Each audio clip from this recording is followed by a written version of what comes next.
Что представляет из себя национальная программа «Цифровая экономика России»? Какие проекты в себя включает, как идет ее реализация в республике? Какие направления уже воплотили в жизнь, а какие только ждут своей очереди? Сегодня в прямом эфире в социальной сети ВКонтакте в официальном сообществе «Чувашская республика» лучшие специалисты цифровизации рассказали об основных проектах, которые успешно работают в регионе, и ответили на вопросы жителей республики. Национальная программа «Цифровая экономика Российской Федерации» заработала в июне 2019 года. Именно тогда был подписан соответствующий указ президента России Владимира Путина. Вообще мы очень широко подошли к цифровизации, охватили 17 отраслей, по крайней мере, в нашей стратегии по цифровой трансформации мы взяли вот именно 17 отраслей, это практически все, что было можно. Да? Расписали по каждой отрасли блок проектов, которые мы начинаем стартовать в этом году.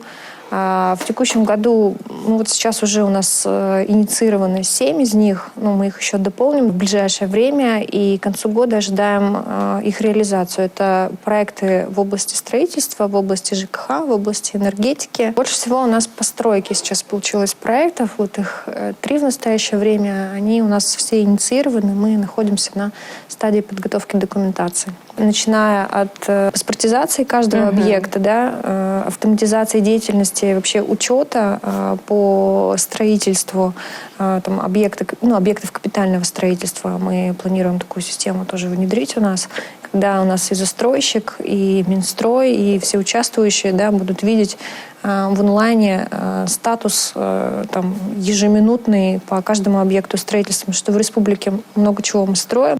Невозможно говорить про цифровизацию, когда еще остаются населенные пункты без интернета. Но работа в этом направлении идет. По федеральному проекту устранения цифрового неравенства в отдаленных деревнях и селах республики проводит высокоскоростной интернет. Доступ ко всемирной паутине получают школы, ФАПы, экстренные службы. Ключевым, наверное, сейчас для цивилизации, для цивилизованного общества является, соответственно, цифровая инфраструктура, которая дает доступ к соответствующим сервисам. На данный момент текущий статус порядка 14 населенных пунктов у нас уже взяты в работу, и заказчикам выданы наряды, получены соответствующие согласования. В нескольких населенных пунктах уже поднимается инфраструктура. Информационная безопасность – еще один федеральный проект, который реализуется в рамках национальной программы «Цифровая экономика». Что нельзя делать, а что, наоборот, нужно в сети, рассказал руководитель Центра цифровой трансформации Чувашской республики Олег Цветков. Желательно пользоваться программными продуктами российских производителей. Это касается в первую очередь интернет-браузера. То есть у нас есть Яндекс.Браузер, сертифицированный на безопасное подключение к интернету. По всем остальным уже, как говорится, возникают вопросы с точки зрения безопасности. Ну, плюс ко всему нужно следить, просто это называется цифровая гигиена, так называемая.